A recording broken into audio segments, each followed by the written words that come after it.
बच्चों, पिछले 2 टर्म में मैंने आपको पढ़ाया था morphology of Anthoceros, anatomy of Anthoceros, और फिर मैंने बताया था vegetative reproduction in Anthoceros. Today we will learn about the sexual reproduction in Anthoceros. आइए आज हम समझते हैं एंथोसिरॉस में सेक्सुअल रिप्रोडक्शन कैसे होता है।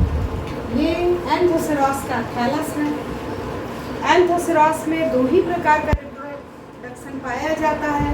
वन इज वेजिटेटिव रिप्रोडक्शन, जो आप पढ़ चुके, और आज है ये सेक्सुअल रिप्रोडक्शन। सेक्सुअल रिप्रोडक्शन के लिए सेक्स ऑर्गन्स के डेवलपमेंट की आवश्यकता होती है। एंथोसिरॉस में सेक्सुअल रिप्रोडक्शन गैमस प्रकार का होता है और मेल फीमेल दोनों सेक्स ऑर्गन थैलस पर डेवलप होते हैं। मेल और फीमेल दोनों सेक्स ऑर्गन को यदि हम देखें तो मेल सेक्स ऑर्गन एंथेरिडिया कहलाता है, जबकि फीमेल सेक्स ऑर्गन आर्चीगोनिया कहलाता है। मेल सेक्स ऑर्गन एंथेरिडिया से डेवलपमेंट होता है एंथेरोजॉइड का, और आर्चीगोनियम में डेवलप होती है एग सेल, यानी egg cell and antherozoids are the male and female gametes, both get fuses to form the zygote, and zygote after reduction division again develop the spores. Spore develop the new plant of the anthocyrus. Anthocyrus को यदि हम देखें तो हम पाते हैं the anthocyrus it may be homothallic as well as heterothallic, या monoecious as well as heteroecious। Monoecious और हेटेरोसियस को समझाने के लिए मैं आपको ये बताना चाहूँगी। देखिए मेरे हाथ में 2 पेन हैं। मान लिया ये मेल प्लांट है और ये फीमेल प्लांट है। मेल प्लांट पर मान लेते हैं हम ये मेल सेक्स ऑर्गन यहाँ डेवलप कर रहा है। यहाँ देखें तो मान लें इसका ये कैप फीमेल सेक्स ऑर्गन है। तो देखिए ये एंथेरिडिया हो गई और ये आर्चीगोनिया हो गई। मेल प्लांट पर केवल मेल सेक्स ऑर्गन डेवलप हुआ, फीमेल पर केवल फीमेल सेक्स ऑर्गन। तो कितने इंडिविजुअल की आवश्यकता हुई? 2 इंडिविजुअल की आवश्यकता है, तभी फर्टिलाइजेशन होगा। तो जब सेक्सुअल रिप्रोडक्शन के लिए मेल और फीमेल सेक्स ऑर्गन अलग अलग पौधे पर ग्रो करते हैं, 2 इंडिविजुअल की आवश्यकता होती है, तो ऐसे स्पीशीज को हम हेटेरोथैलिक कहते हैं या डायोसियस कहते हैं। 2 इंडिविजुअल की आवश्यकता। अब मान लीजिए कि इसमें सेक्सुअल रिप्रोडक्शन होना है और इंडिविजुअल एक ही है, तो ऐसी स्पीशीज क्या करती है? मेल सेक्स ऑर्गन भी डेवलप करती है, और मान लीजिए इस साइड ये फीमेल सेक्स ऑर्गन। एक ही individual, one side the male sex organ, other side is the female sex organ। जब किसी भी इंडिविजुअल पर मेल फीमेल दोनों सेक्स ऑर्गन डेवलप होते हैं, तो ऐसे प्लांट को हम इस कंडीशन में हम क्या देख रहे हैं? एक और मेल सेक्स ऑर्गन डेवलप है और दूसरी ओर फीमेल सेक्स ऑर्गन डेवलप है। एक ही इंडिविजुअल में both male and female sex organs are develop. ऐसी स्पीशीज को हम मोनोसियस स्पीशीज कहते हैं या होमोथैलिक प्लांट कहते हैं, होमोथैलिक थैलस कहते हैं। तो मेरे कहने का मतलब है कि एंथोसिरॉस होमोथैलिक भी होता है और हेटेरोथैलिक भी होता है। होमोथैलिक स्पीशीज का एग्जाम्पल है एंथोसिरॉस फुजिफॉर्मिस, और हेटेरोथैलिक जिसमें 2 इंडिविजुअल की आवश्यकता है, ऐसे पौधे का एग्जाम्पल है एंथोसिरॉस इरेक्टस। जो स्पीशीज होमोथैलिक होती है, जिसमें मेल फीमेल दोनों एक ही जगह, ये देखिए मेल सेक्स ऑर्गन डेवलप हो रहा है, यहाँ फीमेल सेक्स ऑर्गन डेवलप हो रहा है। जब दोनों सेक्स ऑर्गन एक ही थैलस पर ग्रो करते हैं तो सेल्फ फर्टिलाइजेशन ना होने पाए, क्योंकि मेल गैमीट और फीमेल गैमीट जब दोनों एक ही समय में डेवलप होंगे तो ज़्यादा संभावना है कि एक ही थैलस से निकला हुआ एंथ्रोजॉइड अपने ही थैलस की आर्चीगोनिया में डेवलप हुए एग को फर्टिलाइज कर देगा, तो सेल्फ फर्टिलाइजेशन हो जाएगा। तो पौधे भी सेल्फ फर्टिलाइजेशन को अवॉइड करने के लिए क्या करते हैं। इनमें भी एक प्रोसेस पाई जाती है, एक कंडीशन पाया जाता है जिसे हम कहते हैं प्रोटेंडरस कंडीशन। कौन सा कंडीशन ने कहा?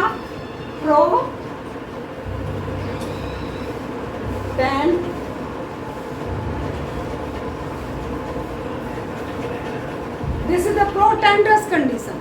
प्रोटेंडरस कंडीशन का मतलब क्या है कि मेल सेक्स ऑर्गन का डेवलपमेंट पहले हो जाएगा। मेल सेक्स ऑर्गन में जो एंथ्रेडिया का फॉर्मेशन होगा उससे एंथ्रोजॉइड पहले निकल जाएगा, बाद में फीमेल सेक्स ऑर्गन का डेवलपमेंट होगा। तो जब दोनों के ड्यूरेशन में मैच्योर होने के टाइम में जब अंतर होगा तो आपस में उनका फर्टिलाइजेशन नहीं होगा। तो जब दोनों सेक्स ऑर्गन एक ही पौधे पर हैं, होमोथैलिक प्लांट है, ऐसे कंडीशन में ये कंडीशन पाया जाता है प्रोटेंडरस कंडीशन। मान लिया ये एंथोसेरॉस का थैलस है, इस पर मेल और फीमेल दोनों सेक्स ऑर्गन ग्रो कर रहे हैं। ये इसका एंटीरियर पार्ट है, आगे का भाग है, एपिकल एपाइसिस है।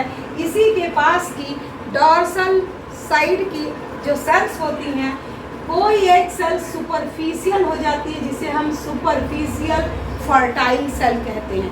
यही सुपरफिशियल फर्टाइल सेल आगे चल के फिर दो भागों में बढ़ जाती है। ऊपर जो सेल बनती है इसे कहते हैं रूफ इनिशियल सेल, और नीचे वाली जो सेल होती है इसे कहते हैं antheridial initial cell. Antheridial initial cell यहाँ हम देख रहे हैं इंडोजिनस है और ये एक्सोजिनस है। तो एंथेरिडियल इनिशियल सेल फिर बार बार डिवाइड होती है, एंटीक्लिनल और पेरिक्लिनल डिवीजन इसमें होता है, और धीरे धीरे ये मल्टी सेलुलर हो जाती है और ऑक्टेंट स्टेज में चली जाती है। ऊपर की जो 4 सेल होंगी वो यहाँ फॉर्मेशन करती है एंथेरिडिया का, और नीचे की 4 सेल बार बार मल्टीप्लाई करके स्टाक का फॉर्मेशन कर देती है। यहाँ एक चीज़ और समझने वाली है कि रूफ इनिशियल और एंथेरिडियल इनिशियल के बीच में हम पाते हैं कि एक ये गैप सा बन जाता है, जो ये गैप दिखाई देने लगता है, म्यूसिलेज इसमें भर जाता है, और यही बीच में बना हुआ म्यूसिलेजिनस प्लेस ये एंथेरिडियल चैम्बर को जन्म दे देता है। देखिए यहाँ एंथेरिडियल चैम्बर बन गया। हम एंथोसेरॉस के केस में पाते हैं कि एंथेरिडिया इस थैलस के ऊपर एक्सपोज नहीं करती है, ऊपर रूफ है, देखिए बंद है एंथेरिडिया। जैसे आपको कोई फुड़िया हो जाए, कोई घाव हो जाए और वो बिल्कुल बंद हो और अंदर अंदर वो कुछ परिवर्तन हो रहा हो, तो ऐसे ही थैलस का वह पार्ट जहाँ एंथेरिडिया डेवलप होती थोड़ा उभर जाता है और ऊपर रूफ होता है। एंथेरिडिया सिंगल भी हो सकती है और 3 से 4 की संख्या में भी हो सकती है। एंथेरिडिया को हम 2 भागों में बांटते हैं, ऊपर वाला पार्ट एंथेरिडिया कहलाता है और एंथेरिडियम कहलाता है, और नीचे वाला पार्ट स्टाक कहलाता है। एंथेरिडिया 2 भागों में बटा होता है। इसके चारों ओर जो ये लेयर पाई जाती है, या ये जो लेयर पाई जाती है इसे हम कहते हैं जैकेट लेयर। ये जैकेट लेयर होती है या जैकेट सेल्स होती हैं, और अंदर की जो सेल्स होती हैं इन्हें हम कहते हैं एंड्रोसाइट मदर सेल। यानी कि एंथेरिडियम 2 टाइप की सेल से मिलकर बना होता है। बाहर की सेल्स हैं जैकेट लेयर और अंदर की सेल्स है androcyte mother cell. And oblique division होता है, और ऑब्लिक डिवीजन से ये अगर तो यहाँ हमको एंथेरिडियल क्या दिखाई देता है, चैम्बर दिखाई देता है, कैविटी दिखाई देती है जो चारों ओर से बंद है, और अंदर एंथेरिडियम दिखाई देती है। एंथेरिडियम के 2 पार्ट हमको दिखाई देते हैं। ये एंथेरिडियम का फर्टाइल पार्ट है और नीचे स्टाक इसका स्टेराइल पार्ट है। अगर एंथेरिडियम की बात हम करें तो एंथेरिडियम में 2 प्रकार की सेल्स हमको दिखाई दे रही हैं। जो बाहर की सेल्स थी उन्होंने क्या बना दिया, कवर बना दिया, इसको प्रोटेक्टेड कर दिया एंथेरिडियम को, और इसे कहते हैं जैकेट लेयर। जबकि अंदर की जो सेल्स है cubical cells, these cells are called androcyte mother cell. Androcyte mother cell हम मान लें कि ये ये एंड्रोसाइट मदर सेल है, तो इसमें ऑब्लिक डिवीजन होता है, एक सेल ऐसे बन जाती है और एक सेल ऐसे, यानी दो सेल का फॉर्मेशन हो जाता है। And androcyte mother cell metamorphoses into antherocyte. Androcyte की सेल्स मेटामॉर्फोज हो जाती है, रूपांतरित हो जाती है किसमें? एंथरोसाइट में। एंथोसेरोस का एंथरोसाइट कैसा होता है? यूनिसेलुलर, यूनिन्यूक्लिएट, बाइफ्लैजिलेट, दो फ्लैजिला, एक सेल और एक ही न्यूक्लियस होता है। अब अगर हम फीमेल सेक्स ऑर्गन की बात करें तो यहाँ मान लीजिए कि ये फीमेल सेक्स ऑर्गन डेवलप हो रहा है, तो हमें याद क्या करना होगा कि मेल सेक्स ऑर्गन तो एक कैविटी के अंदर डेवलप होता है जो चारों ओर से बंद है, लेकिन फीमेल सेक्स ऑर्गन में हमको कोई कैविटी नहीं दिखाई दे रही है। इसकी सेल्स वेजिटेटिव सेल से बिल्कुल मिली हुई होती है, कोई चैम्बर का फॉर्मेशन नहीं होता है। जहाँ पर मतलब जो भी सेल सुपरफिशियल है यहाँ डॉर्सल साइड में, वहाँ की कोई एक सेल एक्टिव हो जाती है जिसे हम आर्चिगोनियल इनिशियल सेल कहते हैं। आर्चिगोनियल इनिशियल सेल बार बार डिवाइड होती है और आर्चिगोनियम का फॉर्मेशन कर देती है। सबसे ऊपर की सेल्स इसकी कहलाती हैं कवर सेल। कवर सेल के नीचे हमको नेक कैनाल सेल दिखाई देता है। उससे पहले मैं ये बताना चाहूँगी कि आर्चिगोनियम फ्लास्क शेप्ड होता है। ये देखिए लग रहा है जैसे कोई फ्लास्क हमने बना दिया। जिसका माउथ बनाने वाली जो सेल हैं उन्हें कवर सेल कहते हैं, और जितना पार्ट इसका सकरा है, नैरो है, दैट पार्ट इज कॉल्ड नेक, और जो नीचे का फूला पार्ट है उसे हम वेंटर कहते हैं। तो नेक के अंदर हम क्या देखते हैं कि नेक में कई ट्रांसवर्स सेप्टा जैसा दिखाई देता है, डिवाइड है ये पार्ट। तो यहाँ एनसीसी की सेल्स होती हैं। एनसीसी मीन्स होता है नेक कैनाल सेल। नेक कैनाल सेल की संख्या 4 से 6 होती है, जबकि वेंटर वाला पोर्शन ये दो भागों में बढ़ जाता है। ऊपरी भाग कहलाता है वीसीसी और निचला भाग कहलाता है एग सेल। एग सेल का न्यूक्लियस प्रोमिनेंट होकर के एग का फॉर्मेशन कर देता है।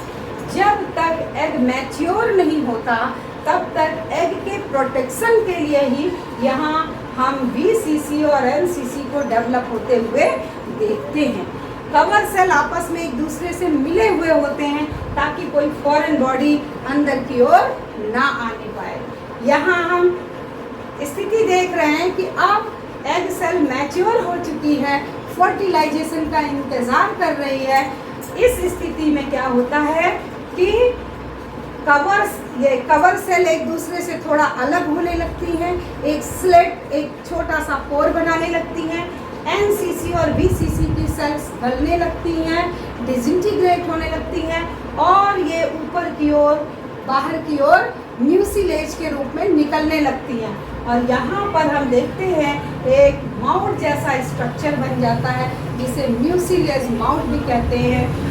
जैसे टीले जैसा स्ट्रक्चर बन जाता है, और ये म्यूसिलेजिनस होता है जब एंथ्रोजॉइड यहाँ से निकलते हैं। और इनको ये कैसे निकलते हैं तो ये देखिए रूफ है। जब एंथेरिडियम मैच्योर हो जाती है तो उस समय ये सेल्स ड्राई हो जाती हैं। थोड़ा भी पानी की बूंद अगर इस पर गिरती है तो ये फट जाता है अंदर का।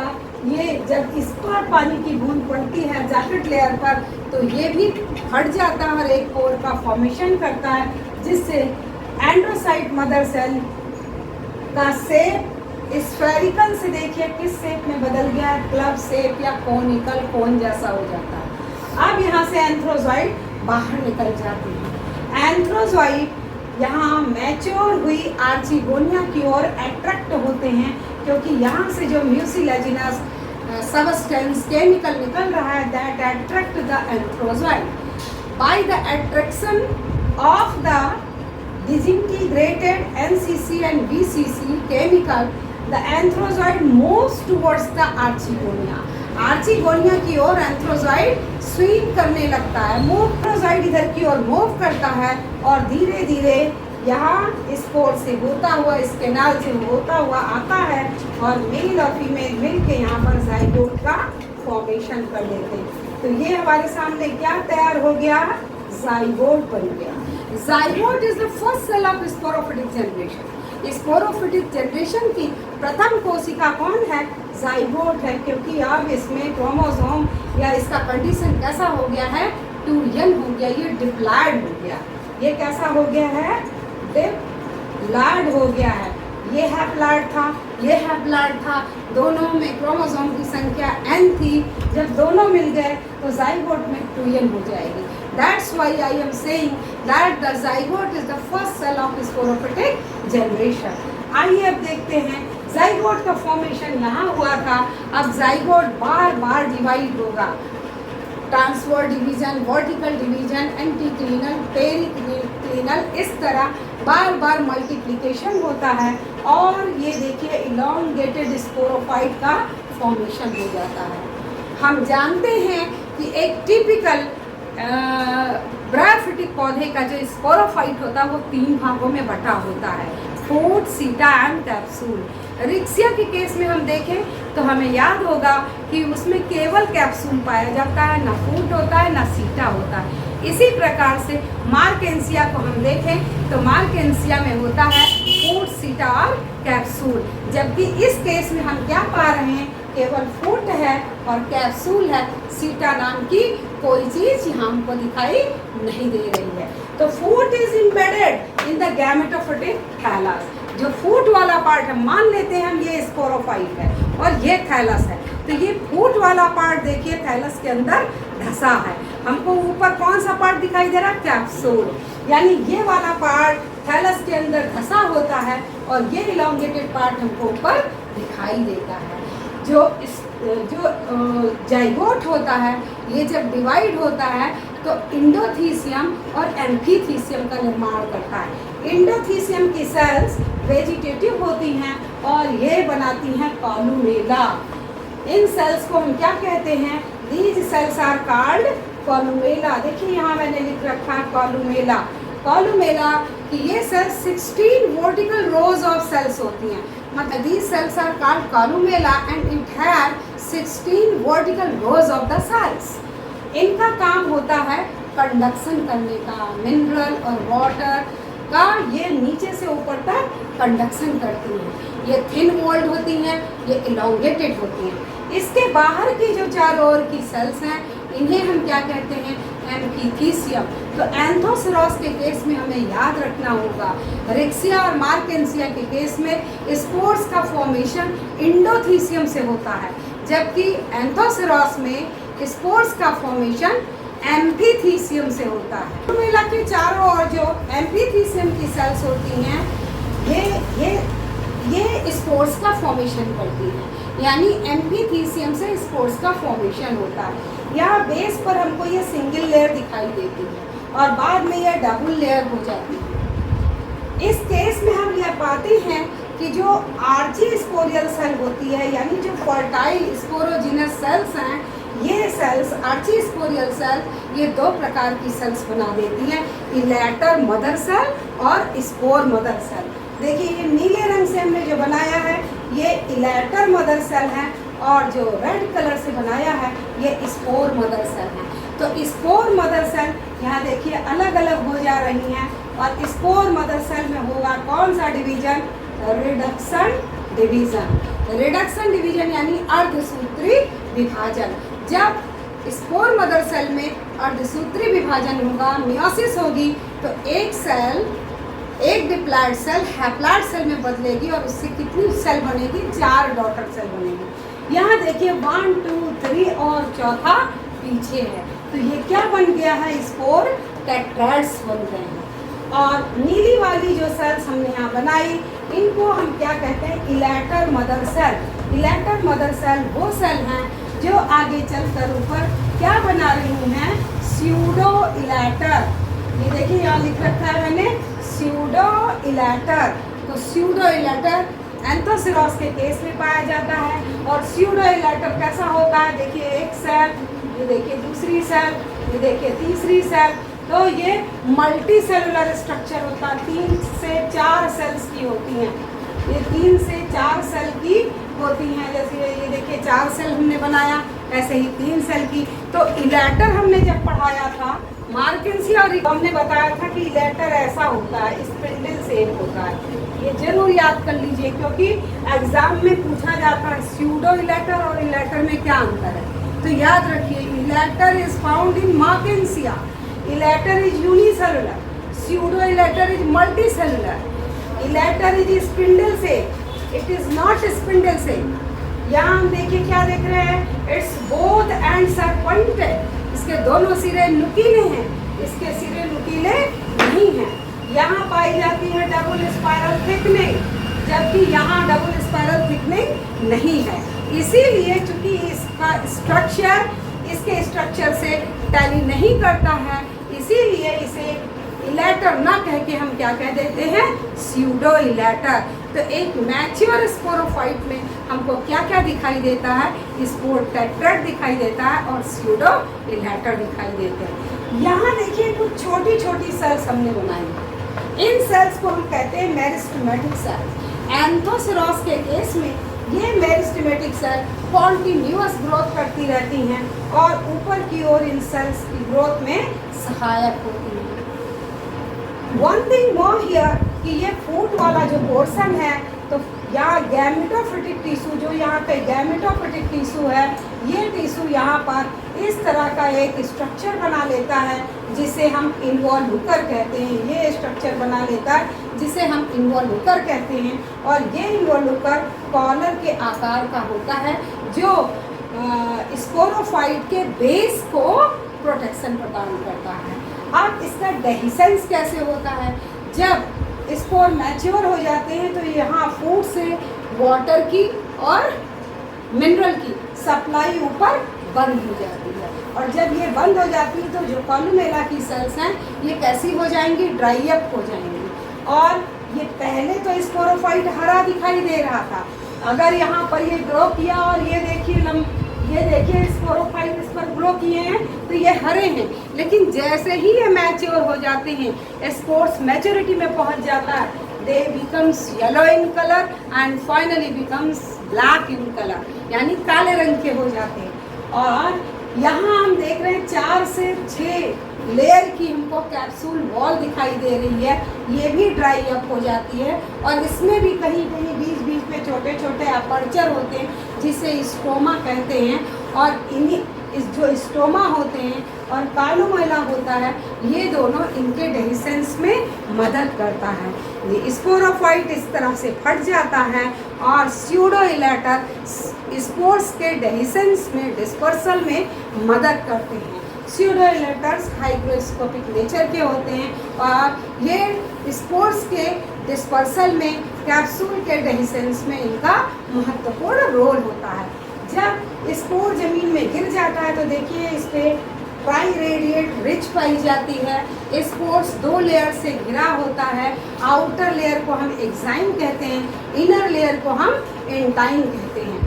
जर्मिनेशन या तो जैसे स्पोरोफाइट फटा और उससे स्पोर जमीन में गिरा तो तुरंत जर्मिनेशन हो सकता है और किसी किसी स्पीशीज में 1-2 सप्ताह बाद या महीने भर बाद स्पोर जर्मिनेट करता है, 1 महीने के लिए रेस्टिंग स्टेज में चला जाता है। यहाँ हम दिखाना चाहते हैं आपको स्पोर्स का डेवलपमेंट कैसे होता है। ये स्पोर हैप्लॉइड हो चुका है और स्पोर की ये बाहर की वॉल है एक्साइन और अंदर की जो ये लेयर है इसे कहते हैं इंटाइन। एक्साइन फट जाती है और इंटाइन एक ट्यूब के रूप में निकल आता है जिसे हम जर्म ट्यूब कहते हैं।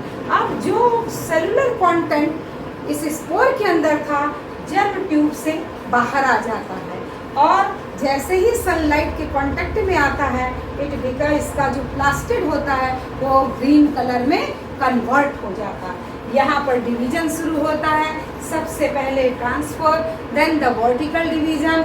तो 2 सेल्स डिवाइड होती हैं, 1 से 2, 2 से 4, 4 से 8, ऑक्टेंट स्टेज बना लेती हैं।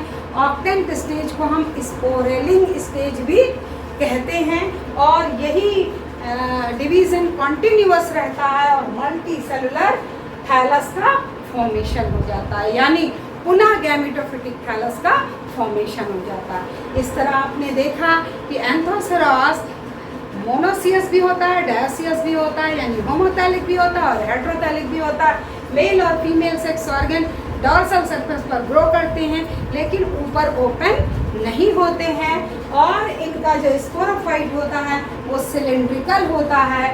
ये देखिए सिलेंड्रिकल है, यानी कि हॉर्न की तरह है, इसीलिए इसे हम हॉर्नवर्ट भी कहते हैं। तो देखिए एंथोसेरॉस गैमेटोफिटिक थाइलस है। एंथोसेरॉस की मान लीजिए ये मोनोसियस या होमोथैलिक स्पीसीज है, तो मेल और फीमेल दोनों सेक्स ऑर्गन इसी पर डेवलप करेंगे। मेल सेक्स ऑर्गन को हम एंथेरिडियम कहते हैं, फीमेल सेक्स ऑर्गन को हम आर्चिगोनियम कहते हैं। एंथेरिडियम में डेवलप होता है एंथेरोजॉइड, जबकि आर्चिगोनियम में डेवलप होती है एग सेल।